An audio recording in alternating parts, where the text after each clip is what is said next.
দুনিয়া তৃপ্ত করে না, দুনিয়ায় তৃপ্তি মিলে না বন্ধু।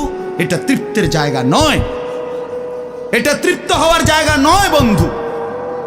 আল্লাহ তাআলা কোরআনে ওয়াদা দিছে, বান্দা জান্নাতে আইসো, তোমার আমি তৃপ্ত করে দেব, সুখে ভরে দেব। মা তাশতাহি আনফুসুকুম, যা দিল চাইবে বান্দা আমি সব দেব। তোমার চাওয়া শেষ হইলে ওয়ালাদাইনা মাজিদ, আমার কাছে আরো অগণিত আছে কোটি কোটি নিয়ামত, যেগুলো তুমি নামও জানো না, চিনো না বান্দা, তুমি চাও নাই, আমি আল্লাহ নিজের থেকে আরো কোটি কোটি দেব। তুমি আইসো বান্দা, তুমি জান্নাতে আসো, তুমি সবর করো, অপেক্ষা করো। আল্লাহ আমাকেও বুঝার তৌফিক দান করে, সবাইকে বুঝার তৌফিক দান করে। আপনাদের এই মাহফিল আমি শুরু থেকেই বললাম কষ্টের আয়োজন। কষ্ট করে ভাবেন, নিজের ফিকির করেন, নিজের ভালো নিজের কল্যাণ ভাবতে শিখেন। আমি যে আয়াতগুলো পড়ছি এবার তর্জমা শুনেন, তাইলে আমার কথা শেষ। আয়াতগুলো মূল বক্তব্য হইল আল্লাহ তাআলা বলছেন এই পৃথিবী একদিন শেষ হবে, হাসরের মাঠ কায়েম হবে, মানুষগুলোর দুইটা অবস্থা হবে, কিছু আমার প্রিয় বান্দা হবে, কিছু নাফরমান বান্দা হবে। আল্লাহ তাআলা এই কথাটা খুব গুরুত্ব দিয়া কোরআনে বুঝাইছে, বান্দা এই রং রসের এই সৌন্দর্যময় পৃথিবী তোমার কাছে যত লোভনীয়ই মনে হোক, আকর্ষণীয় মনে হোক, তবে এটা নিশ্চিত যে তুমিও থাকবা না, দুনিয়াও থাকবে না। এই কথাটা মনে রাখো বান্দা। এটা যদি মনে রাখতে পারো তো জিন্দেগি সুন্দর হবে, জীবন সুন্দর হবে। এই জন্য কোরআনুল কারীমে আল্লাহ তাআলা খুব এই কথাটা বুঝাইতে চাইছে, বান্দা এই এত সুন্দর পৃথিবী দেখে তুমি যতই বিমোহিত হও, মুগ্ধ হও, তো মনে রাখো এটা থাকবে না, আমি একদিন ভেঙে ফেলব। ইদাস সামাউন ফাতারাত, আসমান ভেঙে চুরচুর হবে। বা ইদাল কাওয়াকিবুন তাসারাত, তারকারাজি খসে খসে পড়বে, পাহাড়গুলো উঠতে থাকবে তুলার মতো। ওয়া তাকুনুল জিবালু কাল ইহনিল মানফুশ ওয়া বুসাতিল জিবালু বাসসা, পাহাড়গুলো তুলার মতো উঠতে থাকবে, সাগর নদীর পানিগুলো টকবক করে উথরাইতে থাকবে। মা তার কোলের বাচ্চাকে ছুঁড়ে ফেলে দিবে, গর্ভবতী নারীর বাচ্চা নিজে নিজে বের হয়ে যাবে, সব মানুষ পাগলের মতো মাতালের মতো হয়ে যাবে। ইসরাফিল ফু দিবে, জমিনের মধ্যে ভূমিকম্প শুরু হবে, বিকট শব্দে আওয়াজ হবে। আল কারিআতু মাল কারিআ। আল্লাহ তাআলা এই কথাগুলো বহুভাবে বহু আয়াতে বুঝাইতে চাইছেন, বুঝাইয়া বলছেন, বান্দা একদিন তুমিও শেষ হবা, আমার এই সৃষ্টি জগৎ শেষ হবে, হাসরের মাঠ কায়েম হবে। তো এখানেও আল্লাহ তাআলা বলছেন, কাল্লা ইদা দুক্কাতিল আরদু দাক্কান দাক্কা, সাবধান বান্দা, মনে রেখো এই জমিন একদিন চূর্ণ বিচূর্ণ হয়ে যাবে। কি হবে বলেন না? ওইখানে একটা কথা আছে, লম্বা কথা, অতুহিব্বুনাল মালা হুব্বান জাম্মা। আল্লাহ তাআলা বলেন, বান্দা দুনিয়ার মাল আর সম্পদের ভালোবাসাটাকেই তোমরা খুব গভীরভাবে দিলের মধ্যে বসায় লাইলা। তবে মনে রাখো, দুনিয়াকে তুমি যত ভালোবাসো, যত মজবুত করো, যত বিল্ডিং, যত ফাইলিং, যত মজবুতই হোক না কেন, এটাই মনে রাখো আমি আল্লাহ এই জমিন, এই সৃষ্টি একদিন ভেঙ্গে চুরে তছনছ করে ফেলব, চূর্ণ বিচূর্ণ হয়ে যাবে। কাল্লা ইদা দুক্কাতিল আরদু দাক্কান দাক্কা। এরপরে হাসরের মাঠ কায়েম হবে। তো হাসরের মাঠের দৃশ্যটা আল্লাহ তুলে ধরছে যে হাসরের মাঠ কায়েম হবে, মানুষগুলো সব দাঁড়ানো থাকবে, আদম থেকে ইসরাফিলের ফু পর্যন্ত।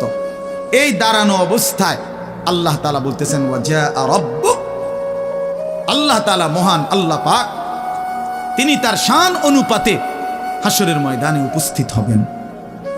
ওয়াল মালাকু সাফফান সাফফা, কোটি কোটি ফেরেশতা সারিবদ্ধভাবে লাইন ধরে দাঁড়াবে, চারদিকে কোটি কোটি ফেরেশতা, মহান আল্লাহ পাক উপস্থিত, আর মানুষগুলো সব দাঁড়ানো। এই কল্পনা করে হাসরের মাঠ। এবার কি হবে? আল্লাহ বলেন, ওয়াজিআ ইয়াউমা ইদিন বিজাহান্নাম। এই অবস্থায় ফেরেশতারা জাহান্নামকে ৭০,০০০ আগুনের শেকল দিয়ে টেনে হাসরের ময়দানে উপস্থিত করবে। মানুষগুলো সচক্ষে জাহান্নামকে দেখবে। জাহান্নাম একটা বিকট তারা আগুনের গর্জন, তীব্র আগুনের যখন একটা গর্জন উঠবে, আল্লাহর কসম নবী বলছে, পুরা হাসরবাসী তখন চিৎকার দিয়া বলবে, ইয়া রব্বি নাফসি নাফসি, আয় মাওলা আমাকে বাঁচান, আমাকে বাঁচান। এই প্রথম হাসরবাসী কথা বলবে, তাফসিরে আছে, হাদিসে। মানে প্রথম চুপচাপ দাঁড়ায় থাকবে, কিন্তু জাহান্নামকে যখন দেখবে, জাহান্নামের চিৎকার যখন শুনবে, তখন পুরা হাসরের ময়দানে চিৎকার উঠবে, ইয়া রব্বি নফসি নফসি, আল্লাহ আমাকে বাঁচা। নবী সাল্লাল্লাহু আলাইহি ওয়াসাল্লাম বলেন, আল্লাহ তাআলা ফেরেশতারা যেন দেখাই দিবে ইব্রাহিম আলাইহিস সালামকে, ওই যে আপনার ছেলে ইসমাঈল, তার ব্যাপারে কিছু বলবেন। ইব্রাহিম আলাইহিস সালাম বলবেন, ইয়া রব্বি নফসি নফসি, এই মাওলা আমাকে বাঁচান, আমাকে। ওর বিষয়টাও দেখো। ইয়াকুব আলাইহিস সালাম, ওনার ছেলে ইউসুফ আলাইহিস সালাম, এটা সেই ছেলে 40টা বছর দুনিয়াতে যার জন্য উনি কাঁদছিলেন। ফেরেশতারা বলবো, ওই যে ইউসুফকে দেখা যায়, তার ব্যাপারে কিছু বলবেন। ইয়াকুব আলাইহিস সালাম বলবেন, ইয়া রব্বি নফসি নফসি, এই মাওলা আমারে বাঁচান, আমার। ওটাও বুঝো।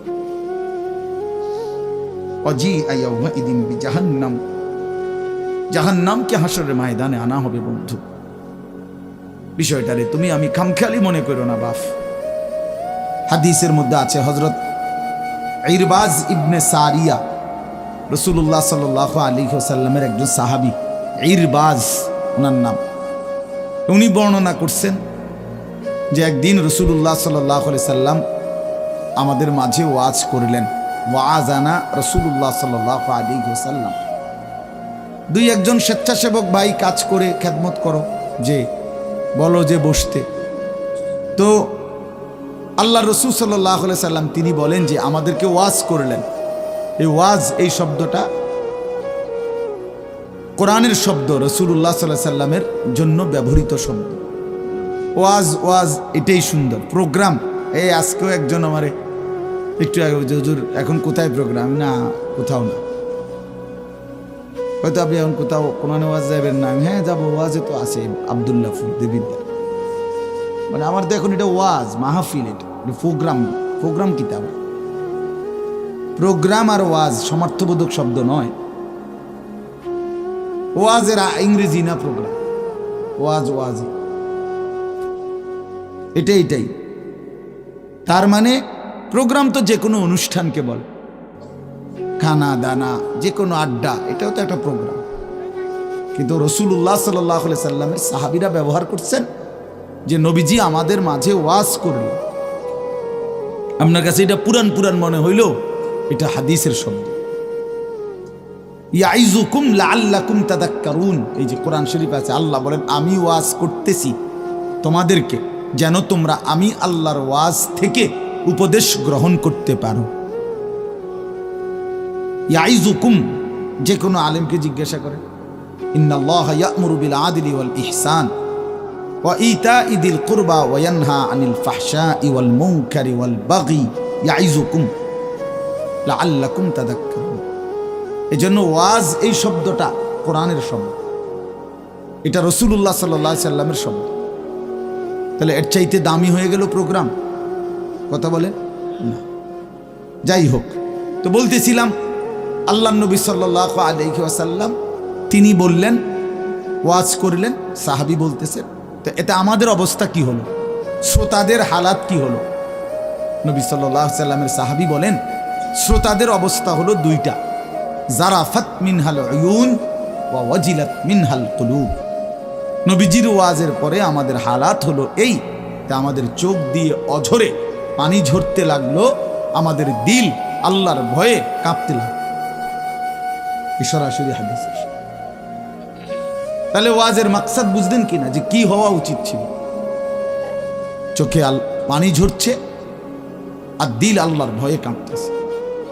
কোরআন শরীফে আছে, সরাসরি কোরআন শরীফে, وَإِذَا سَمِعُوا مَا أُنزِلَ إِلَى الرَّسُولِ تَرَى أَعْيُنَهُمْ تَفِيضُ مِنَ الدَّمْعِ مِمَّا عَرَفُوا مِنَ الْحَقِّ। আল্লাহ বলেন, রাসূল আপনার সাহাবীদের হালাত দেখেন। আমি আল্লাহর কোরআন যখন আপনার উপরে নাজিল করা হয়, আর আপনি যখন সাহাবীদের সামনে এই কোরআন তেলাওয়াত করেন, তারা আয়ুনাহুম, ওই দেখেন ভাই, ওই দেখেন, দেখছেন কি পরিমাণ অপদার্থ এটা? এরকম করলে কেন ভাই তুমি? আরে তুমি মিয়া জ্যাকেটওয়ালা, তুমি আবার পিছে চাও কেন? তুমি চেনো না আমারে, কোনোদিন দেখো নাই? আমি 1 মিনিটের জন্য ছেড়ে দিতে রাজি না। আমি নওজোয়ানের পরিবর্তন চাই। এই এক ফিকির নিয়া জিন্দিগির আমার মেহনত, প্রতিটা নওজোয়ানের বদলানো চাই। এই জন্য সোজা কেউ না বলুক, তার আমি বলবো, আমি নিয়ত করছি যে একদিন পারি একদিন বলবো। যেদিন বলতে পারবো না, নাই। পৃথিবী থেকে কোনোদিন যদি নাই তো নাই, কিন্তু ছেড়ে দেব না আমি ইনশাআল্লাহ। লক্ষ লক্ষ মুসলমানের কিশোর তরুণ যুবক একরকম এটা ভাবছে, এরা ছেলেরা যে এদের কোনো অভিভাবক নাই, আপন মা বলার সাহস পায় না, আপন বাবা বলার সাহস পায় না, এলাকার কেউ কিছু বলার সাহস পায় না। তোমরা ছেলেরা মিয়া যা মন চায় তাই করতেছো নিজের খেয়াল খুশি মতো। আরে ভাইয়া, এভাবে নিয়ন্ত্রণহীন, অভিভাবকহীন, কারো তত্ত্বাবধানবিহীন জীবন জন্তু জানোয়ারের জীবন বেটা। আমি বললাম বেটা, যার মাথার উপরে কোনো ছায়া নাই, যার কোনো অভিভাবক নাই, যারে আগলাইয়া রাখে না কেউ, যারে শুধরাইয়া দেয় না কেউ, আল্লাহর কসম ওই জীবন জানোয়ারের জীবন বেটা, জন্তু জানোয়ারের জীবন। তোমার মনে যা চাই তাই করবা, এটাকে আল্লাহ কোরআনে বলছে এই লোকটার পরিচয় হলো সে জানোয়ার, যার জীবনের কোনো নিয়ন্ত্রণ নেই। রাতের বাজে 3টা ঘুমায় না, সকাল বাজে 9টা ওঠে না। দেখিতা তো পাগল না ছাগল না, এটা পতনেরও টাইম নাই, উড়নেরও কি নাই। এটা কোনো জীবন হলো বলো না? এটা জানোয়ারের জীবন না? সারা রাত, রাতের 3টা বাজে মোবাইলে উলঙ্গ ছবি দেখতেছে। আস্তাগফিরুল্লাহ, আস্তাগফিরুল্লাহ। স্বাভাবিকভাবে জি বলো ভাই, রসিকতা করো না, তামাশা করো না, বিকট আওয়াজে যেই বলারও দরকার নেই, স্বাভাবিক শুনতে থাকো ভাইয়া। এই জন্য আমি বললাম ভাই, রাগ হইও না, আল্লাহ তোমারও বরকত দান করেন। কিন্তু আমার বলার উদ্দেশ্য হলো আমাদের পরিবর্তন দরকার, সংশোধন দরকার, আমাদের জিন্দিগি সাজানো দরকার। আমি এই কথাটাই বলতেছিলাম যে মাহফিলের মাকসাদ বিবেক জাগানো, দিল জাগানো, দিল জাগানো, অনুভূতি সৃষ্টি করা। যাহা আমি কি করছি, আমি কি করছি, আসলে আমার কি করা উচিত ছিল। তাইলে কোরআনুল কারীমের মধ্যে আল্লাহ তাআলা বলছেন, আল্লাহর কথা শুনলে সাহাবীদের চোখ দিয়ে তারা আয়ুনাহুম তাফিদু মিনাদ দাম'i, নবী আপনি দেখবেন আপনার সবগুলো সাহাবীর চোখ থেকে অঝরে পানি ঝরছে, কাঁদতেছে। আল্লাহর কোরআন শুনলে সাহাবীরা কাঁদতেন। কোরআন শরীফে একটা সূরা আছে 29 পারা, সূরা দাহার, কোরআন শরীফের 75 নম্বর সূরা, 76 নম্বর সূরা। এই সূরাটা ছোট্ট একটা সূরা। এই সূরার মধ্যে জান্নাতের অসাধারণ বর্ণনা আছে।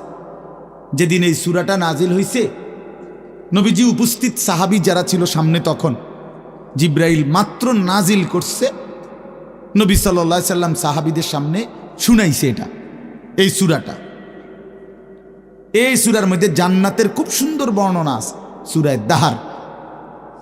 তো এই সূরার এই জান্নাতের বর্ণনা শুইনা এইখানে বসা একজন সাহাবী, কালো, রজুলুন আসওয়াদ তাফসিরে আছে, উনি ছিলেন একদম কালো রঙের সাহাবী, সহজ সরল সাহাবী। এইখানে বসেই একটা চিৎকার দিছে জান্নাতের আকাঙ্ক্ষায়, ওইখানে ইন্তেকাল করছে। আল্লাহ নবী সাল্লাল্লাহু আলাইহি সাল্লাম বলছেন, লাকাদ আখরাজা নাফসা সাহিবিকুম আশ-শাওকু ইলাল জান্নাহ,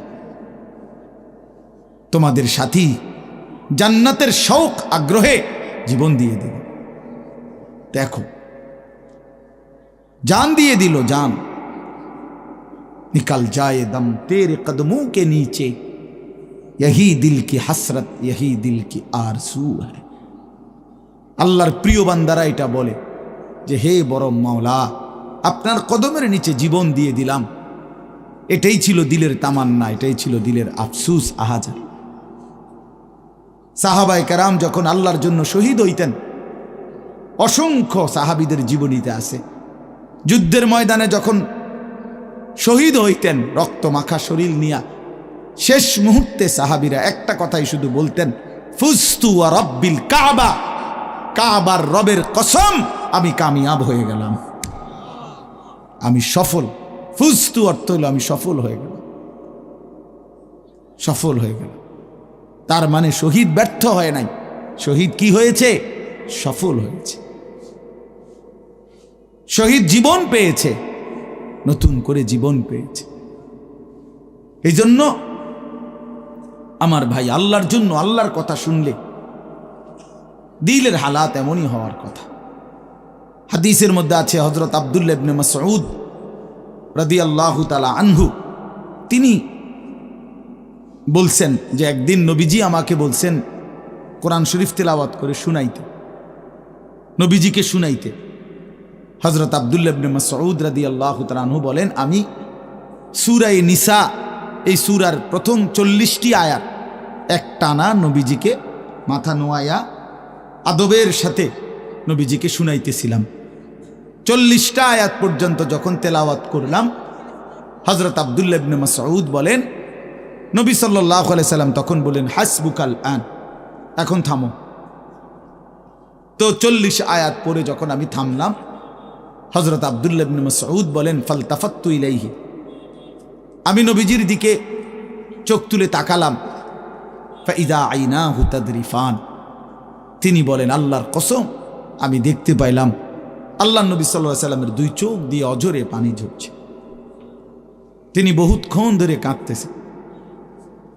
কাঁদতেছেন। তাহলে এই ছিল রাসূলুল্লাহ সাল্লাল্লাহু আলাইহি সাল্লামের হালাত, এই ছিল সাহাবায়ে কেরামের হালাত। আল্লাহর কথা শুনলে নবী নিজেও কাঁদতেন, সাহাবায়ে কেরামও কি করতেন? কাঁদতেন। প্রিয় ভাই আমার, বন্ধু আমার, আমরা মুসলমান। আমি এই কথাটাই শুরু করছিলাম, গাফেল বঞ্চিত হয়, খামখেয়ালি মানুষ, খামখেয়ালি। আর কেন নামাজ পড়ো? পড়ি না, আর কি পড়ি না। মসজিদে যাইতে ভাল লাগতেছে না, কেরুম লাগতেছে, কি জানি কেরুম জানি লাগতেছে, কেরুম লাগতে এরুম আরে কেরুম, পাগল কোথাকার বেটা, কেরুম লাগতেছে এইটাও কই তারস না, তুই তো একটা অপদার্থ মানুষ বেটা, এটা কোনো কথা হইল? এই জন্য বললাম, মানে আসল কথা হইল গাফেল, খামখেয়ালি। কোরআন শরীফে আছে, যত লোক জাহান্নামে যাবে, আল্লাহর কসম ভাইয়া শোনো, যত লোককে আল্লাহ জাহান্নামে ফেলবে, আল্লাহ কোরআনে স্পষ্ট বলছে সবগুলোর পরিচয় হলো উলাইকা হুমুল গাফিলুন, এগুলো গাফেল। কোরআন শরীফের আয়াত, উলাইকা হুমুল গাফ ওয়ালাকাদ যারানা লি জাহান্নামা কাসীরাম মিনাল জিন্নি ওয়াল ইনস, আমি অসংখ্য অগণিত জিন আর মানুষ দিয়ে জাহান্নামকে পূর্ণ করব। আল্লাহ বলেন এই সবগুলো নাফরমানের পরিচয় উলাইকা হুমুল গাফিলুন, এরা গাফেল, এরা গাফেল ছিল, খামখেয়ালি করছে, খামখেয়াল। আমি নয়তো হায়াত দিয়েছি, আওয়ালাম নুআম্মিরকুম মা ইয়াতাযাক্কারু ফীহি মান তাযাক্কারা। আল্লাহ তাআলা জাহান্নামীকে বলবে, এই জাহান্নামী বান্দা, মনে তো করো যেটুকু হায়াত দিলে আমার বন্দিগি করতে পারতাম, এটুকু হায়াত, এটুকু সময় আমি তো তোমাকে দিয়েছি বান্দা। তুমি বলো কোন সময়টা, কোন সুযোগটা আমি দেই নাই বান্দা, বলো বলো বান্দা। 1টা বাজে জোহরের আজান হইছে, 3:45 বাজে আসরের আজান হইছে, 3.5 ঘন্টা তো 12 রাকাত বা 10 রাকাত জোহরের নামাজ পড়তে কি 3.5 ঘন্টা লাগে? বলেন বলেন। তাইলে যুবক কেন নামাজ পড়লা না? তুমি কি হায়াত পাও নাই? তুমি কি সুযোগ পাও নাই? 4 রাকাত ফজরের নামাজ পড়তে কি 1 ঘন্টা সময় লাগে? তো আল্লাহ তাআলা কি সময় দেয় নাই? আল্লাহ কি হায়াত দিল না? কেন না ফরমানি করলেন? বন্ধু আমার, আল্লাহ বলবেন এই কথা, আওয়ালাম নুআম্মিরকুম, বলো বান্দা, আমি কি তোমাকে হায়াত দেইনি? আমি কি তোমাকে সময় দেই নাই? কোরআন শরীফে আছে, আল্লাহ বলছেন এটা।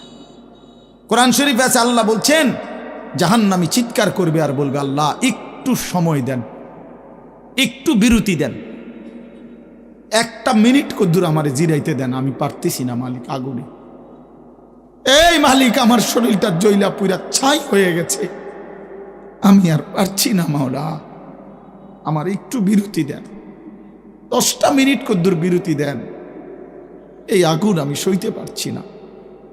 আল্লাহ তাআলা বলবেন লা ইউফাত্তারু আনহুম, না নাফরমান, 1 সেকেন্ডের বিরতি মিলবে না।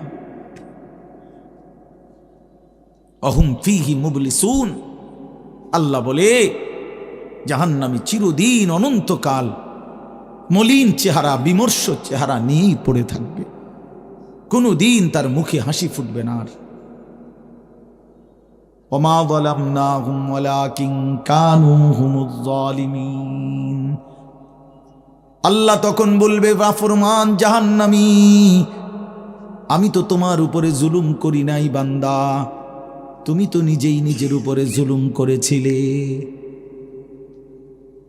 আমি জুলুম করি নাই, আমি যতগুলো হুকুম করেছি, যতগুলো নিষেধ করেছি বান্দা, প্রতিটা হুকুম পালন করার যোগ্যতাও আমি শরীরে দিয়েছি। তুমি যদি রুকু করতে না পারতা আমি বলতাম না, তুমি যদি সেজদা করতে না পারতা তাইলে আমি হুকুম করতাম না। আমি তো গাছকে বলি নাই সেজদা করতে, তোমারে বলছি। আমি তো মাছকে বলি নাই সেজদা করতে, তোমাকে বলেছি, কারণ তোমাকে তো যোগ্যতাও দিয়েছি। ইন্না হাদাইনাহুস সাবিলা, আল্লাহ বলেন আমি তো বুঝাইবার জন্য আমার পক্ষ থেকে প্রতিনিধিও পাঠিয়েছি, আমি তো বুঝবার জন্য আসমানি কিতাবও দিয়েছি, নবীও দিলাম, রসুলও দিলাম, ওলামায়ে কেরামকেও দিলাম, কিতাবও দিলাম, শরীরেও মানার যোগ্যতা দিলাম, তাইলে কেন পারলা না বান্দা? নামাজ পড়ার যোগ্যতাও আছে, বুঝাইয়া বলার লোকও আছে, বুঝবার মতো কিতাবও আছে, কেন পড়লেন না বলেন? আপনারা যে কেউ যদি সিদ্ধান্ত নেন 2 রাকাত নামাজ পড়বেন, তাহলে আপনাদের শরীরে পড়ার যোগ্যতা আছে কিনা? আপনারা যদি সিদ্ধান্ত নেন কিভাবে পড়ব, তো এই কথা বুঝাইয়া বলার জন্য কোনো আলেম আছে কিনা? যদি বলেন কোরআন থেকে কইলেন, তো এটা দেখানোর মতো কিতাব আছে কিনা? তো কি সমস্যার কারণে পারলেন না? বন্ধু বলেন, প্রিয় ভাই বলো, আমার নওজোয়ান সন্তানরা বলো, ভাইয়া কি কারণে পারলা না? আজকের সারাদিনে 5 ওয়াক্ত নামাজ কেন পড়তে পারলা না দোস্ত? কেন পড়তে পারলা না? হ্যাঁ, এই পৃথিবীতে কত বন্ধুর কত আবদার রক্ষা করলেন, পরম বন্ধু মহান আল্লাহ পাকের কোনো আবদার রক্ষা করলেন না। সামান্যটুকু উপকার যে করছে তারে কতবার থ্যাংক ইউ দিলেন। 24 ঘন্টা যিনি লালন পালন করছে তারে একবারও সেজদা দিলেন না।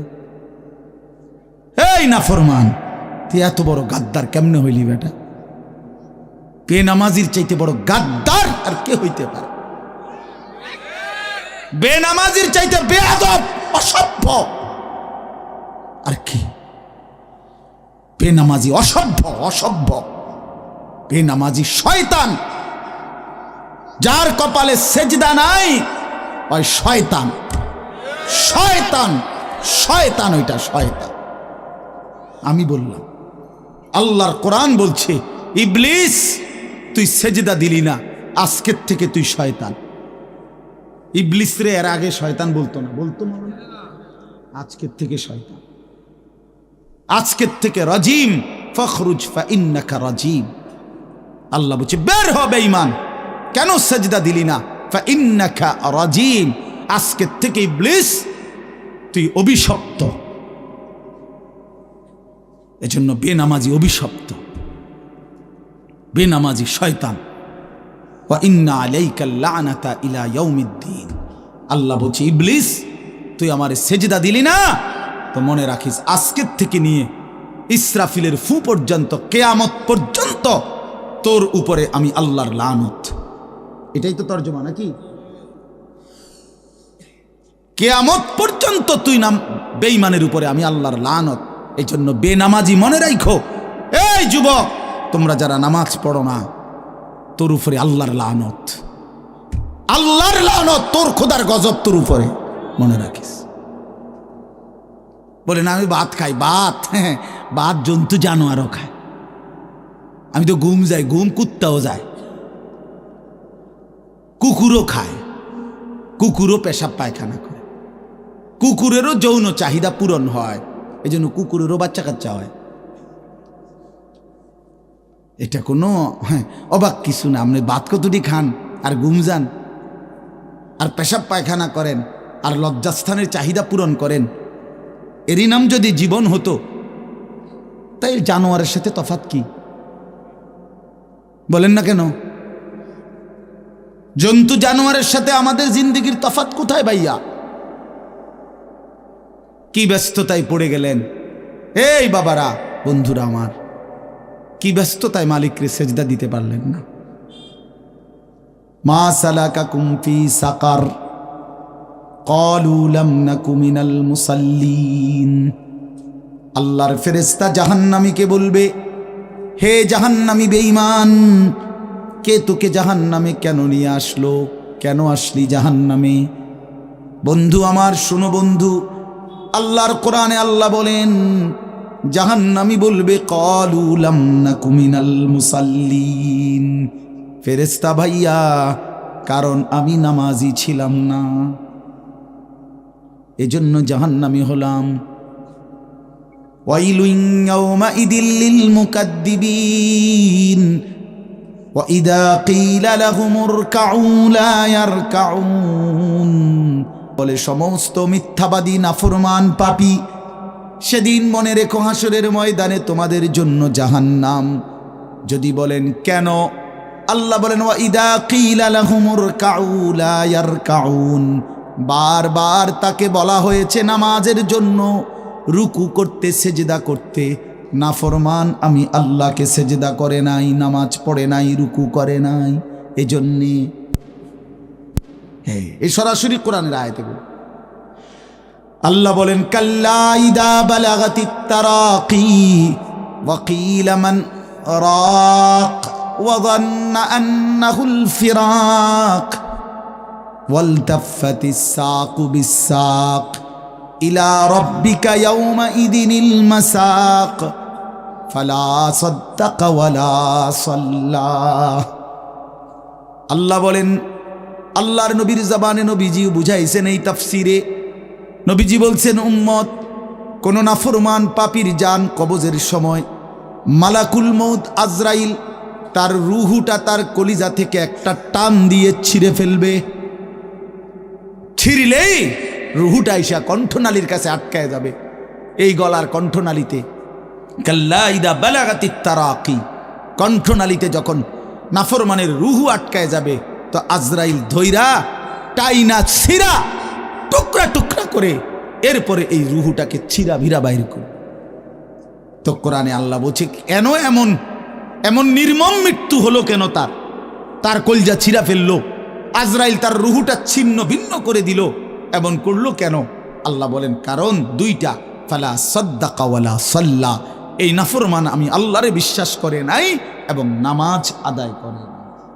কি আদায় করে নাই? ভাত খাও, হ্যাঁ ভাতে তো দুগা খাও নাকি তা? হ্যাঁ মোবাইল টিপো আর মানুষের বেডি দেখো, দেখো ভাইয়া দেখো, কুলু ওয়া তামাত্তাউ কালিলান ইন্নাকুম মুজরিমুন।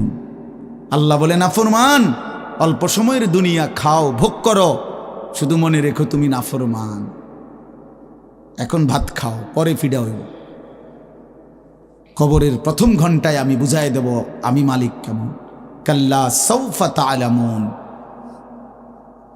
আলহাকুমুত তাকাসুর হাত্তা যুরতুমুল মাকাবির কাল্লা সাউফা তা'লামুন। আল্লাহ বলে দুনিয়ায় ডুবে থাকতে থাকতে আমি আল্লাহকে আখিরাতকে ভুলতে ভুলতে দুনিয়া বাড়ানোর নেশা প্রতিযোগিতা বেঈমান তোরে গাফেল বানায় দিল। এরই মধ্যে একদিন তুই কবরে পৌঁছে গেলা, এই কবরে আসলেই তুমি বুঝতে পারবা আমার নাফরমানির শাস্তি কি। আল্লাহ রাসূল সাল্লাল্লাহু আলাইহি ওয়াসাল্লাম বলছেন কবর নাফরমানকে একটা চাপ দিবে, একটি চাপে ডান পাশের মাটি বাম দিকে, বাম দিকের মাটি ডান পাশে, এভাবে আইসা আটকায় যাবে। হাত্তা তাখতালিফা আদলাউহু। নবীজি বলেন ডান পাশের হাড্ডি পাঁজর ভাঙ্গা বাম পাশের গুলো ডান পাশে এইভাবে আঙ্গুল যেভাবে ঢোকে এইভাবে হাড্ডি একটার ভিতরে ঢুকে যাবে। কি মনে করছো দোস্ত, আমার বন্ধু, আমার এটা নিশ্চিত আল্লাহর কথা মিথ্যা হয় না। ১৫০০ বছরে এ কোরআনের প্রতি অক্ষর নিয়া আপনজন দুশ্মন, ইমানদার নাফরমান, বেঈমান, হিন্দু, বৌদ্ধ, ইহুদি, খ্রিস্টান, নাস্তিক, মুরতাদ, বুদ্ধিজীবী, গবেষক, পণ্ডিত, দার্শনিক, বিজ্ঞানী, সবাই কাফের বেঈমানরাও যুগে যুগে এই কোরআনের প্রতিটা অক্ষর নিয়ে পরীক্ষা করছে, পর্যালোচনা করছে, বিশ্লেষণ করছে, কিন্তু একটি নোক্তা অক্ষর ভুল, মিথ্যা, অসত্য, অযৌক্তিক, অবাস্তব, অপ্রাসঙ্গিক আজকের এই মিনিটে প্রমাণ করতে পারে না। যদি সন্দিহান হইতো তত প্রমাণ হয়ে যাইতো যে এই সমস্ত তথ্য উপাত্তের আলোকে প্রমাণিত হলো কোরআনের এই আয়াতটি ভুল। সেটা কোনটা? এমন হইছে? কথা বলে না কেন? বলো জেনারেল শিক্ষিত ছেলেরা, তোমরা বলো ভাইয়া, পদার্থবিজ্ঞান, জীববিজ্ঞানের কোন তথ্যের আলোকে কোরআনের কোন তথ্য ভুল? রসায়ন বিজ্ঞান, উদ্ভিদ বিজ্ঞান সহ যাবতীয় বিজ্ঞানের কোন সূত্র মতে কোরআনের কোন শব্দ ভুল হয়েছে, কোন তথ্য ভুল হয়েছে? হয়েছে বাবা। তো তাইলে কবর ভুল হবে কেন? আখেরাত ভুল হবে কেন? জান্নাত ভুল হবে কেন? হাসরের মাঠ ভুল হবে কেন? ইসরাফিলের ফু মিথ্যা হবে কেন? এই পৃথিবী যে ধ্বংস হবে এই কথা মিথ্যা হবে কেন? মিথ্যা হবে কেন? যদি মিথ্যা হতোই তো আল্লাহ তাআলার দুনিয়াবি কথাগুলো তো ভুল হইতো, সেগুলো তো ভুল হয় না। নবী সাল্লাল্লাহু আলাইহি সাল্লামের 1450 বছরে আমাদের নবী সাল্লাল্লাহু আলাইহি সাল্লামকে নিয়ে শুধু মুসলমানরাই গবেষণা করে নাকি? কাফের বেঈমান আমাদের চাইতে বেশি করে, আমাদের চাইতে বেশি গবেষণা করে নবীজিকে নিয়ে, কিন্তু আপনজন দুশ্মন সবার গবেষণায় মুহাম্মদ আরবি সাল্লাল্লাহু আলাইহি সাল্লাম তিনিই সর্বশ্রেষ্ঠ। বন্ধু পরীক্ষা করলেও তিনি শ্রেষ্ঠ, দুশ্মন পরীক্ষা করলেও তিনি শ্রেষ্ঠ। বাহ! হ্যাঁ, তিনি সবার পরীক্ষায়। রাসূলুল্লাহ সাল্লাল্লাহু আলাইহি সাল্লামের প্রতিটা আচরণ, উচ্চারণ, চলাফেরা, কথাবার্তা, কাপড়, লেবাস, পোশাক, হাঁটা চলা, খানা, খাদ্য, পেশাব, পায়খানা, আহার, নিদ্রা, 24 ঘন্টার প্রতিটা নড়াচড়া পৃথিবীর সর্বোচ্চ শ্রেষ্ঠ মডেল, সবচেয়ে সুন্দর, সবচেয়ে সুন্দর।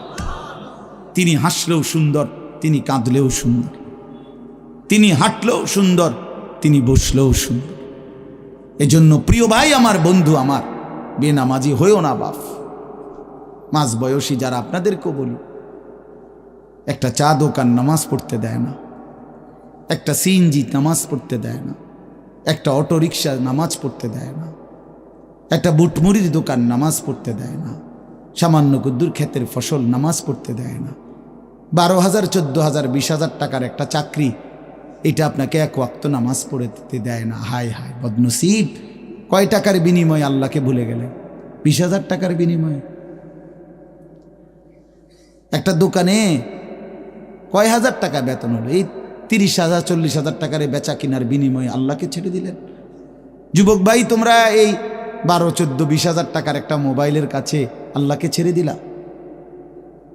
মাত্র 20,000 টাকায় তুমি ইমানদার বিক্রি হয়ে গেলা। ছি ছি ছি ছি! মোমেন তো এত কম দামে বেচা হয় না, এত অল্প দামে তো বেচা হইবার কথা না ভাই। মাত্র একটা 15-20,000 টাকা দামের মোবাইলের কাছে তো বিক্রি হয়ে গেল। নিজের ইমান, নিজের ইসলাম, নিজের আখেরাত, আল্লাহর সাথে সম্পর্ক, রাসূলের সাথে সম্পর্ক, ধর্মের সম্পর্ক, কোরআনের সম্পর্ক সব ছেড়ে দিলা, সব ভুলে গেলা। তুমি চেনো না আল্লাহ কি, রাসূল কি, আখেরাত কি। তুমি চিনছো শুধু মোবাইল, নারী, ছবি, নর্তকী, জিনা, ব্যভিচার, অসভ্য দৃশ্য, বন্ধুদের আড্ডা।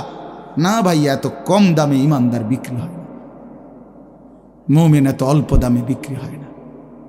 হ্যাঁ, 54 বছরের যেই জালেম স্বৈর শাসক বাপ ফুতে মিলে, সিরিয়ার ওই জালেম স্বৈর শাসক ফ্যাসিস্ট, যে 54 বছর ধরে হাজারো লক্ষ মুসলমানের রক্তে জমিন ভাসাইছিল, কারাগারের অন্ধকার প্রকোষ্ঠে আটকায় রাখছিল, মুসলমান ইমানদারের রক্তের আহাজারিতে আল্লাহর জমিন কাঁপতেছিল।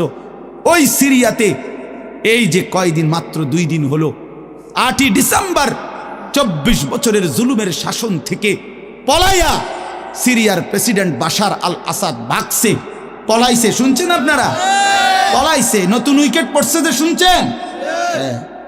এই যে 8ই ডিসেম্বর আরেকটা উইকেট পড়ছে। প্রথম উইকেট পড়ছে 5ই আগস্ট, দ্বিতীয় উইকেট পড়ছে 8ই ডিসেম্বর। 2024 উইকেট পড়ার বছর, 2024 উইকেট পড়ার বছর। এবছর বোলিং ভালো হয়েছে,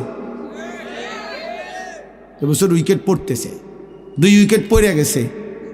আগামী উইকেট নেতানিয়াহু, ইনশাআল্লাহ। ইসরায়েলের এই কুত্তাও হেরে যাবে ইনশাআল্লাহ।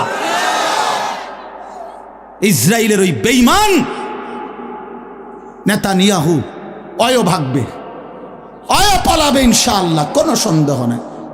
ফিলিস্তিনের বিজয় হবে ইনশাআল্লাহ, ফিলিস্তিনের বিজয়।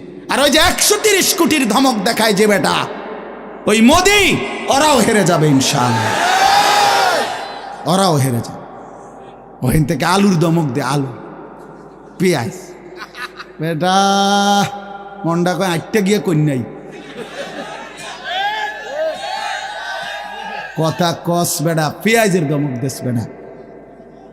হ্যাঁ, পেঁয়াজ, আমগো পেঁয়াজ বন্ধ করে দিবে, আমরা আলু বন্ধ করে দিবে। হেঁটে ইন্ডিয়া থেকে আমগো আলু বন্ধ, পেঁয়াজ বন্ধ। পেঁয়াজ তার আব্বার। হ্যাঁ, পেঁয়াজ কি মোদির আব্বার? বলো যুবক, তার বাপের পেঁয়াজ বেটা। তাইলে তুই বন্ধ করবি কি বেটা? তোদের পেঁয়াজ বন্ধ করবি কেন? তোদেরকে পেঁয়াজ, রসুন, আদা, চাল, ডাল, ভাত, মাছ খাওয়ায় যিনি, 24 ঘন্টা তোদেরকে বাঁচায় রাখছে যিনি, তিনি তো আমার আল্লাহ বেটা, আমার আল্লাহ, আমার আল্লাহ। ওই বেঈমান, তোর কি বেঈমান? তুই তো মূর্তি ছাড়া তোর কিচ্ছু নাই বেটা। ওই মালিক তো আমার মালিক, আমি ওই মালিকের সেজদা করি। আমার মালিক তোকে খাওয়ায় বেটা। আল্লাহ রিজিক দেয় ওদেরকে, ওরা আম করে ধমক দেয়, ওরা আমাদেরকে ধমক দেয়। যত ধমকই দাও, মনে রাখো যুবক, তোমাদের কাছেও বলি, এই ইসলাম আমাদের কাছে আমানত। আমরা সাফ কথা, 110 কোটি 130 কোটি বেঈমান আমরা ভয় পাই না। আমরা কোনো সংখ্যা গণি না, ওদেরকে আমরা গণা তো ধরি না। আমাদের একজন, আমাদের শুধু একজন, আগেও একজন, এখনো একজন, আগামী দিনও একজন, তিনি আল্লাহ। বলো ভাই কে?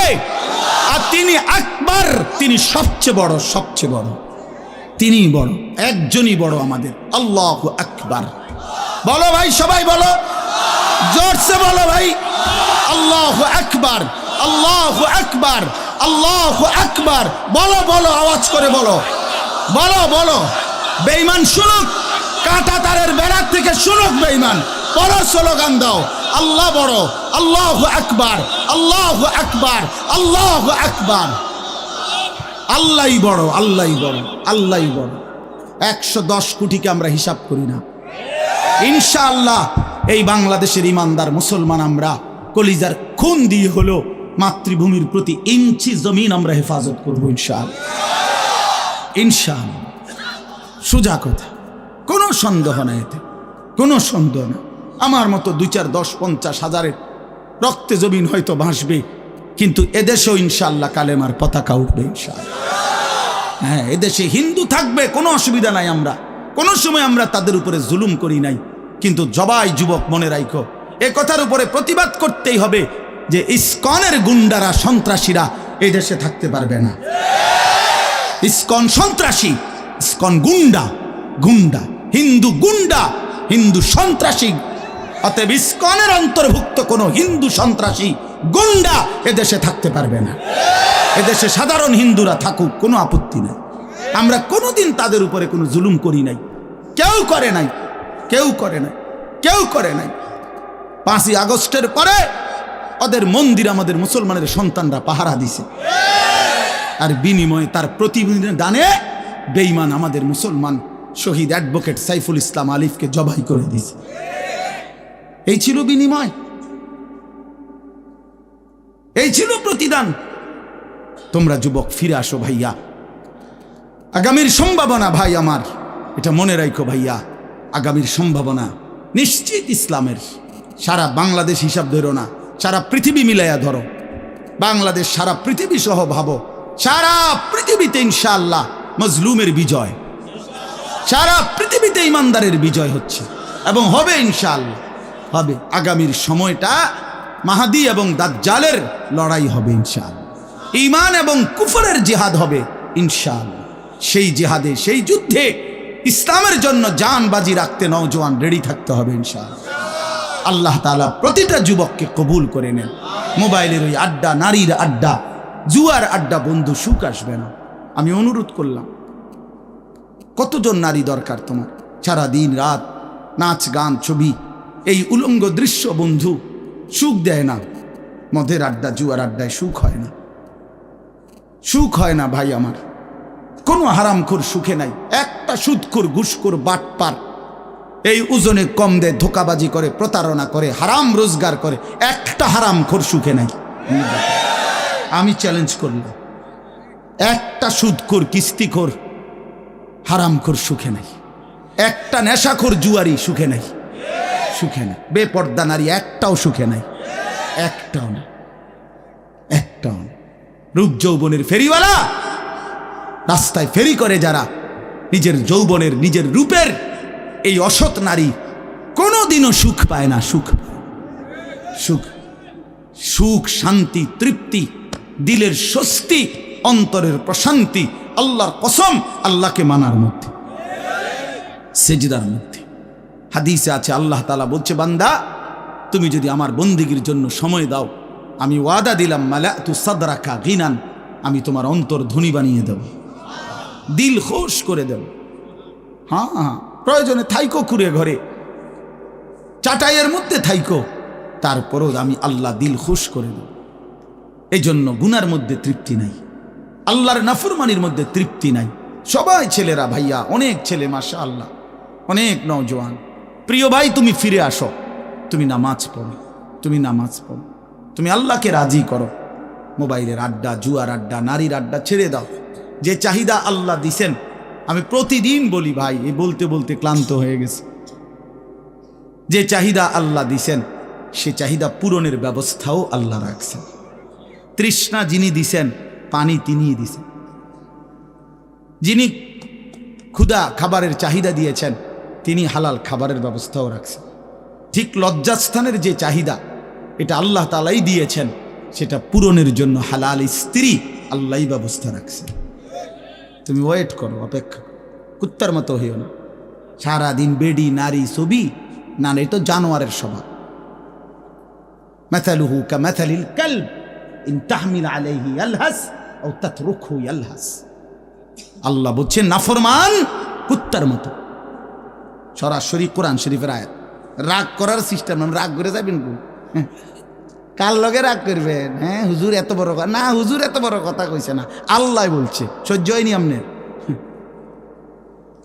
কার লগে রাগ করবেন আপনি? আল্লাহ বলছে ফামাসালুহু কামাসালিল কালব, নাফরমান কুত্তার মতো। কালব অর্থ কি? কুকুর। ইন তাহমিল আলাইহি ইয়ালহাস আও তাতরুকহু ইয়ালহাস, মানে কি?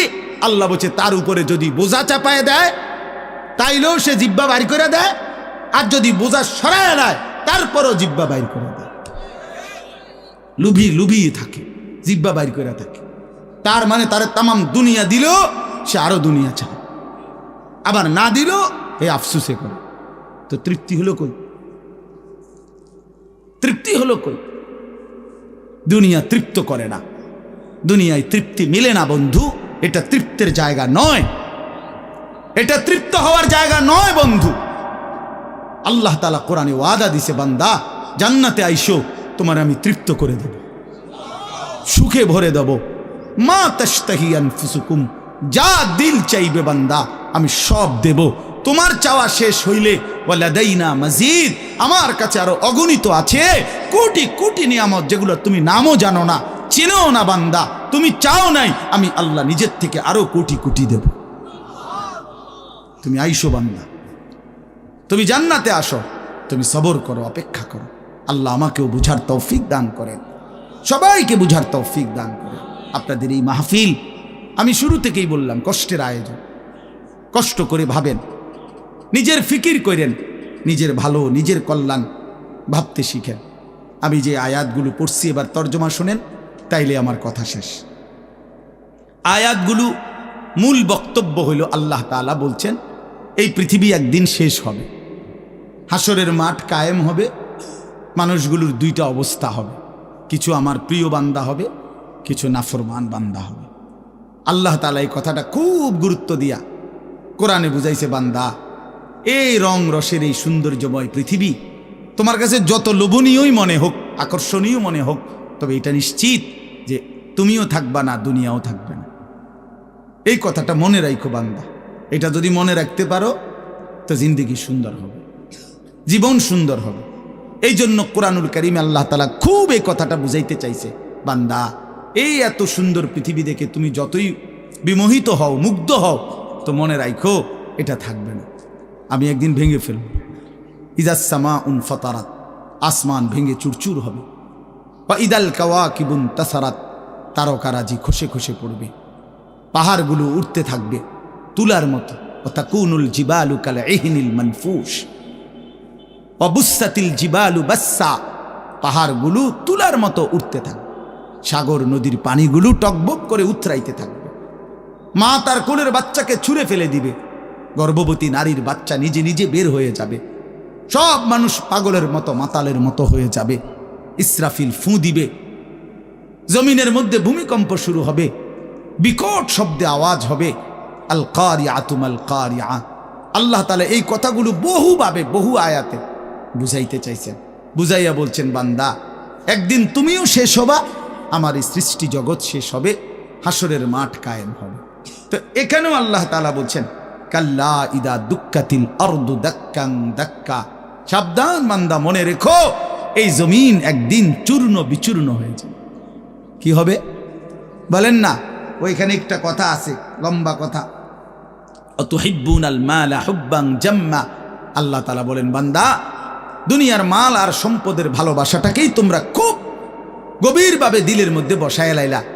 তবে মনে রাখো, দুনিয়াকে তুমি যত ভালোবাসো, যত মজবুত করো, যত বিল্ডিং, যত ফাইলিং, যত মজবুতই হোক না কেন, এটাই মনে রাখো আমি আল্লাহ এই জমিন, এই সৃষ্টি একদিন ভেঙ্গে চুরে তছনছ করে ফেলব, চূর্ণ বিচূর্ণ হয়ে যাবে।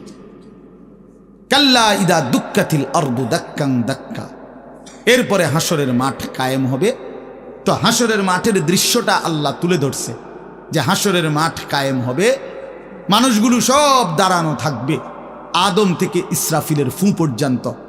এই দাঁড়ানো অবস্থায় আল্লাহ তাআলা বলতেছেন, ওয়াজা রাব্বুক, আল্লাহ তাআলা মহান আল্লাহ পাক, তিনি তার শান অনুপাতে হাসরের ময়দানে উপস্থিত হবেন। ওয়াল মালাকু সাফফান সাফফা, কোটি কোটি ফেরেশতা সারিবদ্ধভাবে লাইন ধরে দাঁড়াবে, চারদিকে কোটি কোটি ফেরেশতা, মহান আল্লাহ পাক উপস্থিত, আর মানুষগুলো সব দাঁড়ানো। এই কল্পনা করে হাসরের মাঠ। এবার কি হবে? আল্লাহ বলেন, ওয়াজিআ ইয়াউমাইদিন বিজাহান্নাম, এই অবস্থায় ফেরেশতারা জাহান্নামকে ৭০,০০০ আগুনের শেকল দিয়ে টেনে হাসরের ময়দানে উপস্থিত করবে। মানুষগুলো সচক্ষে জাহান্নামকে দেখবে। জাহান্নাম একটা বিকট তারা আগুনের গর্জন, তীব্র আগুনের যখন একটা গর্জন উঠবে, আল্লাহর কসম নবী বলছে, পুরা হাসরবাসী তখন চিৎকার দিয়া বলবে, ইয়া রব্বি নাফসি নাফসি, আয় মাওলা আমাকে বাঁচান, আমাকে বাঁচান। এই প্রথম হাসরবাসী কথা বলবে, তাফসিরে আছে, হাদিসে, মানে প্রথম চুপচাপ দাঁড়ায় থাকবে, কিন্তু জাহান্নামকে যখন দেখবে, জাহান্নামের চিৎকার যখন শুনবে, তখন পুরা হাসরের ময়দানে চিৎকার উঠবে, ইয়া রব্বি নাফসি নাফসি, আল্লাহ আমাকে বাঁচান।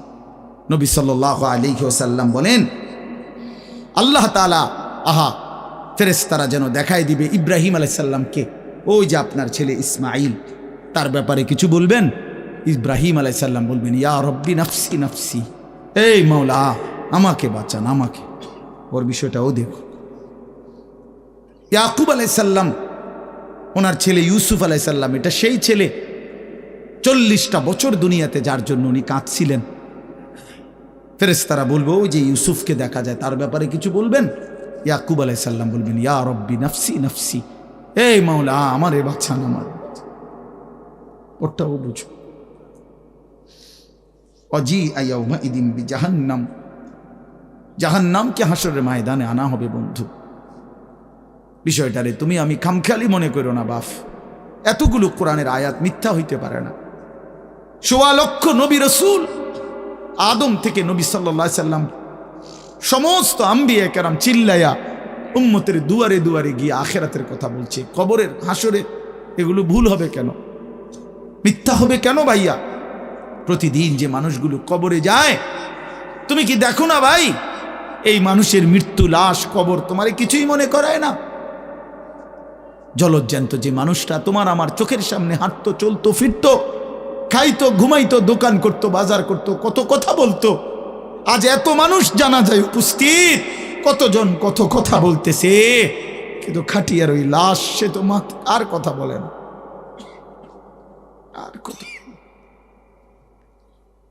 আর কথা বলে না। আমি তো আমার বাবার লাশ দেখছি, আমার বাপ সারা জীবন দেখতাম, আব্বারে দেখছি আমি বুঝাওয়ার পরে সারাক্ষণ বলতো আমার সময় নাই, সময় নাই। আমার মসজিদ, আমার স্কুল, যে বাবারে দেখতাম ফজরের পর থেকে রাত 11 তো দৌড়াইতেন, শুধু ব্যস্ত ছিল, সেই বাপ একদিন স্তব্ধ হয়ে গেছে। মৃত্যু বাবাকে একদিন থামায় দিছে বন্ধু। আমার মামির জানাজা পড়ছি আমি 2-3 দিন আগে, আমার জ্যাঠার জানাজা পড়ছি আমি কয়দিন আগে। আমার চোখে দেখা সেই জ্যাঠা, আমার মামা, আমার মামি, ওরা আজকে কোথায় চলে গেল? তুমি কি কোনো লাশ দেখো নাই? কেমনে এত লম্বা সময় নামাজ না পড়া থাকে ভাইয়া? 365 দিনে, খোদার একটা বছরে। এই যুবক, আমি যদি তোর জন্য কাঁদতে পারতাম, 1 বছর কোনো দিন যুবক, কোনো দিন ফজরের নামাজ পড়লা না, হায় হায় মুসলমানের বাচ্চা, এত বড় বেঈমান কেমনে হইলা, কেমনে হইলা ভাইয়া? এ কেমন জিন্দিগি ভাই? কোনো দিন নামাজ পড়বা না? একজন মুসলমান 30 বছর মিথ্যা বলে, হোসেন ভাই, একজন মুসলমান 30 বছর সুদ খায়। ওফো, এটা কেমন ভাইয়া? ইনসাফের সাথে বলেন, ইনসাফের সাথে বলেন। হা ওয়াজিআ ইয়াউমাইদিন বিজাহান্নাম ইয়াউমাইদিন ইয়াতাযাক্কারুল ইনসানু ওয়া আন্না লাহুদ যিকরা। রব্বুল আলামিন বলেন, নাফরমান জাহান্নামের দিকে তাকিয়ে তার পুরা জিন্দেগীর সব কথা মনে পড়বে। ওয়া আন্না লাহুদ যিকরা, কিন্তু আল্লাহ বলেন, বান্দা মনে পড়ে বলো না, কি লাভ হবে? বুঝে তো আসবে বান্দা, মনে তো পড়বে সব, কিন্তু লাভ কি হবে বলো? কি লাভ হবে? ইয়াকুলু ইয়া লাইতানি কদ্দামতু লিহায়াতি, নাফরমান তখন বলবে, হায় আফসুস, ইয়া লাইতানি, হায় আমার আফসুস, মন্দ কপাল, আমি যদি দুনিয়ার হায়াতে থাকতে আজকের এই আখিরাতের জন্য কিছু পাঠাইতাম। সময় তো ছিল, সুযোগ তো ছিল, হায়াত তো আমার মাওলা দিছিল, রাত দিন তো দিয়েছিল, সুস্থতাও দিয়েছে, জীবন দিয়েছে, যৌবন দিয়েছে, আল্লাহ তো আমারে সব দিছিল, আমি কি করলাম? ইয়া লাইতানি লাম উশরিক বিরাব্বি আহাদা, আল্লাহ বলে, নাফরমান বলবে, হায় আফসুস, যদি আল্লাহর সাথে শরীক না করতাম। ইয়া লাইতানি কুনতু তুরাবা, নাফরমান বলবে, হায় আফসুস, আজ যদি মাটি হয়ে যেতাম, আজ যদি মাটি হয়ে যেতাম। ইয়া লাইতানি ইত্তাখাযতু মা'আর রাসূল সাবিলা, নাফরমান বলবে, হায় আফসুস, যদি রাসূলের পথ ধরতাম। ইয়া লাইতানি লাম আত্তাখিয ফুলানান খলিলা। হায় আফসুস যদি অসৎ লোককে বন্ধু না বানাইতাম, চরিত্রহীনকে যদি বন্ধু না বানাইতাম, আজকে তো আমিও বেঁচে যেতাম। ইয়া লাইতানি কুনতু মাআহুম ফাফুজা ফাওজান আযীমা। হায় আফসুস যদি নেককারদের সঙ্গী হতাম, তাহলে তো আজকে আমিও সফল হতাম। চলেন বন্ধু, শেষ কথা। ফায়াউমা ইদিল্লা ইউআযযিবু আযাবাহু আহাদ ওয়ালা ইউথিকু ওয়াথাকাহু আহাদ। আল্লাহ বলে, বান্দা সেদিন আমি আল্লাহর পক্ষ থেকে তুমি নাফরমানকে যেই আযাব দেওয়া হবে, বান্দা বিশ্বাস করো এমন আযাব তোমারে আর কেউ কোনোদিন দেয় নাই।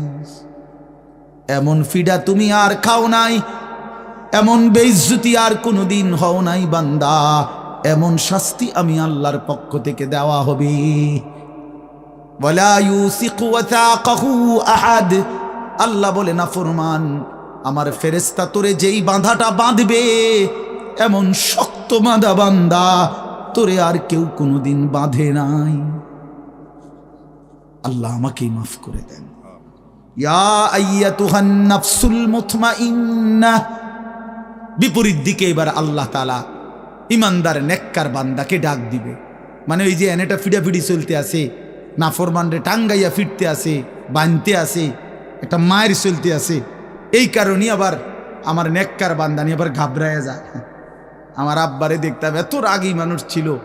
আমগো বড় কোনো ভাইরে যদি আব্বা লাঠি নিত ফিডার লেগা, আমার মনে আছে ছোটবেলায় আমি দেখকেই কাইন্দে দিতাম, চিৎকার দিতাম। আব্বা কইতো, না না তোর তো আব্বা কিছু কই না আব্বা। তো আল্লাহ তাআলা বলেন, আমার ইমানদার বান্দা নিয়ে আবার ঘাবড়ায়া যায়। তা আল্লাহ নিজেই ডাক দিবেন, ইয়া আইয়াতুহান নাফসুল মুতমাইন্না। হে আমার প্রিয় আত্মা, পবিত্র আত্মা, প্রশান্ত আত্মা, আমার ইমানদার বান্দা, ইরজিই ইলা রাব্বিক। কোন ঘাবড়ায়ো না, তুমি তোমার মাওলা আমি রবের কাছে আসো। রাদিয়াতাম মারদিয়া, আমিও তোমার উপরে রাজি, খুশি, তুমিও আমার উপরে খুশি। কোন টেনশন করো না, ঘাবড়াইও না। ওইরে ফিডা চলবো, তুমি মারতো না, তুমি টেনশন করো না। ফাদখুলি ফি ইবাদি ওয়াদখুলি জান্নাতি। আল্লাহ বলবে, আমার নেককার বান্দা, প্রিয় বান্দা, তোমার আমার আরো নেককার বান্দা এখানে আছে, ওদের সাথে গিয়া মিশো, একসাথে আমার জান্নাতে ঢোকো। আমার জান্নাত। এই শেষ কথাটা বলি, প্রিয় ভাই হযরত মাওলানা মুফতি ইয়াসিন আহমদ ফারুকি মাওলানা সাহেব অসুস্থ বললেন, শুনছি আমি। আল্লাহ তাআলা পুরাপুরি শিফায়ে কামেলা আজেলা দান করে। আমি নিজে কোমরের ব্যথা আছে 2 দিন, প্রচণ্ড ব্যথা। এরপরও আল্লাহর দয়ায় আসার সুযোগ হয়েছে।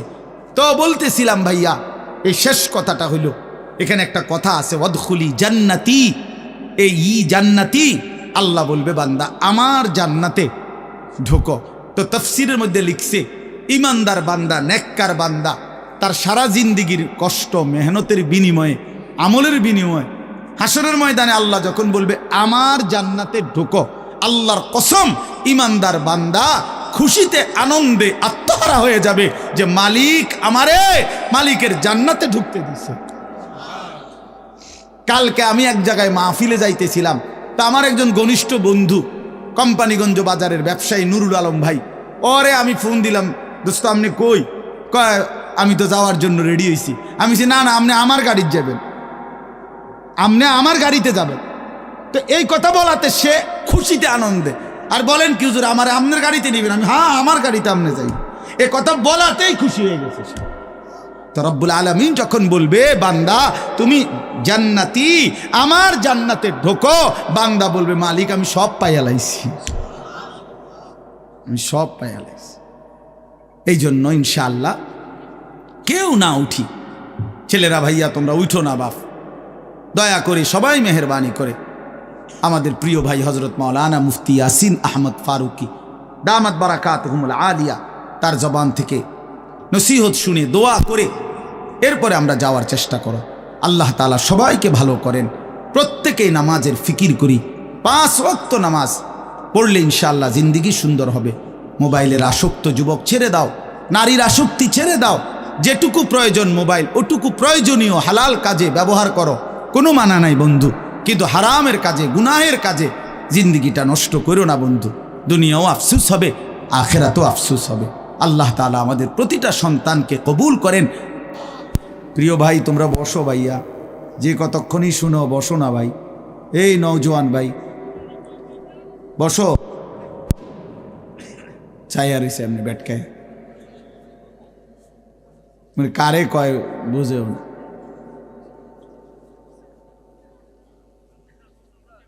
বসেন সবাই।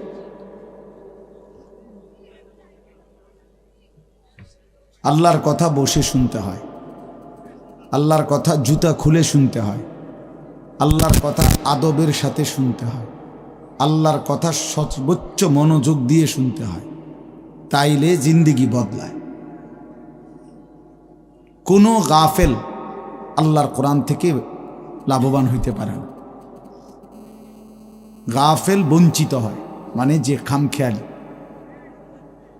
এজন্য প্রিয় ভাই, এটা জরুরি বিষয়। একজনও বুট খাইও না, বুটও খাইবা আল্লাহর কথাও শুনবা, ফায়দা হবে না ভাই। বাদামও খাইবা আল্লাহর কথাও শুনবা, কোনো ফায়দা হবে না, নিজের ভিতরে কোনো অনুভূতি জাগবে না। প্রতিটা ওয়াজের মাকসাদ কিন্তু দিল জাগানো, দিল জাগানো, নিজের ভেতরটাকে, ঘুমন্ত বিবেকটাকে জাগিয়ে তোলা, এটাই মূল একটা মাকসাদ, অন্যতম মাকসাদ।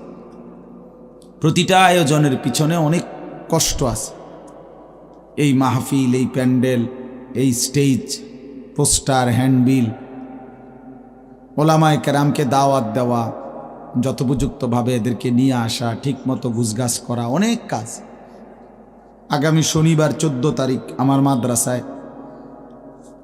বার্ষিক মাহফিল। তো আজকে প্রায় 14-15 দিন ধরে মাদ্রাসার বড় ছাত্ররা, ওস্তাদরা সারা দিন রাত কাজ করতেছে, সারা দিন, এখনো কোনো শেষ হয়নি। আজকে বুধবার শেষ, কালকে বৃহস্পতি, শুক্র, শনিবারে মাহফিল। তো বাস্তবতা হলো আসলে অনেক কাজ, অনেক কিছুই করতে হয় একটা মাহফিলের জন্য। তো এই সবটা আয়োজন ভাইয়া 10 টাকা, 5 টাকা, কারো কাছ থেকে 100 টাকা, এরকম কষ্ট করেই একটা মাহফিলের ফান্ড একসাথ করা হয়। কেউ তো আর একসাথে দিয়ে দিছে না বলে যে যাও আমি সব দিয়ে দিলাম। তাইলে এই সবটা কষ্টের আয়োজন বুঝি এই 10 টাকার বুটের জন্য শেষ হয়ে যাবে, এটা কথা হলো। 30 টাকার চটপটি, 20 টাকার বাদাম, এইটুকু খাইতে খাইতে সময়টা আমরা শেষ করে দিলাম। এটা ভাইয়া ইনসাফ হইতে পারে না। এতটা কষ্টের আয়োজনের মধ্যে এই সামান্য বুট, বাদাম, চটপটি, বেলুন, ফটকা, এতটুকু দিয়ে এত কষ্টের ইন্তজাম নষ্ট করে দেওয়া, এটা জুলুম ছাড়া আর কিছু, অন্যায়, এটা অন্যায়। কোরআনুল কারীমের মধ্যে আছে, আল্লাহ তাআলা বলেন, কুল মা ইনদাল্লাহি খায়রুম মিনাল লাহবি ওয়া মিনাত তিজারা। হে নবী, আপনি বলেন যে হে আল্লাহর বান্দারা, তোমাদের জন্য আল্লাহর কাছে যা আছে তা তোমাদের এই তামাশা দুনিয়ার এবং ব্যবসা, আয় উপার্জন, এর চাইতে অনেক উত্তম, অনেক উত্তম। 3 ঘন্টায় বেচা কিনায় যা লাভ, একটি সিজদায় তার চাইতে কোটি কোটি গুণ বেশি লাভ। তোমার সারা দিনের বেচা কেনায় যা মুনাফা, আল্লাহকে একবার ডাকার মধ্যে তার চাইতে কোটি গুণ বেশি মুনাফা। এই জন্য এটা বহুত কথা বলো না। এই ভাই, 2টা চাটাই বিছাইতে গেলে এতগুলো কথা বলো কেন? একদম কথা বলবো না মিয়া ভাই। তোমরা যদি বসতে রাজি না হও তো বাইরে চলে যাও। হ্যাঁ যাও, বাইরে যাও। 2-4 জন গাফেল না শুনলে কি হয়েছে?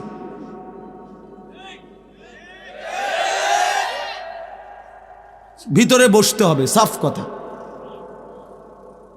যার দরকার বসবে না সে বাইরে ঘুরুক, অসুবিধা। বাইরে বুট আছে, বাদাম আছে, চটপটি আছে, বন আছে, চা আছে, ভিজাই খাইব চা দিয়ে ফালতু। এই জন্য ভাই এটা জরুরি, আমি এ ব্যাপারে শক্ত। আল্লাহর কথা দিল দিয়ে শুনতে হয়, আল্লাহর কথা মনোযোগ দিয়ে শুনতে হয়। যাদের হাতে মোবাইল, আমার অনুরোধ ভাইয়া, এই হাতে ধরা মোবাইলগুলো নামায় ফেলো, ভালো হবে। আমি অনুরোধ করলাম, এটা ভালো হবে। আল্লাহর কথা আমাদের চোখের দিকে তাকাইয়া শুনলে এতে ফায়দা বেশি হবে। এই মোবাইল ধরে রাখলে জেহান ইন্তেশার হয়, মানে দিল বিক্ষিপ্ত হয়, অন্তরের মধ্যে থাকে যে মোবাইলে উঠতেছে কিনা, তো মনোযোগটা থাকে মোবাইলের দিকে। মোবাইলে তো উঠছে কিন্তু আমার নিজের জন্য কিছু হলো না, তো কি ফায়দা হলো ভাই? মোবাইলে ওয়াজের কোনো অভাব নেই, আমাদের এক এক বক্তার ওয়াজ হাজার হাজার, সব বক্তাদের ওয়াজে আছে, মোবাইল আছে না, অজস্র অগণিত। পৃথিবীতে একটা শুই পড়লেও ওগুলো মোবাইলে উঠায় ফেলে। তো কাজেই এটা কোনো আশ্চর্য কিছু না। 1 কোটি ওয়াজও যদি কারো মোবাইলে থাকে, এটা আখেরাতের মুক্তির জন্য, পরকালের জন্য ন্যূনতম কোনো ফায়দা আনবে না। দেখার বিষয় হলো নিজের মধ্যে কি আমি কিছু নিলাম কিনা। তা আমি এই জন্য বললাম যে মাকসাদ নিজের ভিতরে বিবেক জাগানো, দিল জাগানো।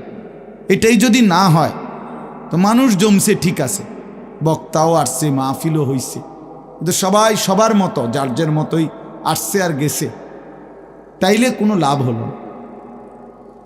যা আয়োজনই হলো কতগুলো টাকাই খরচ হলো।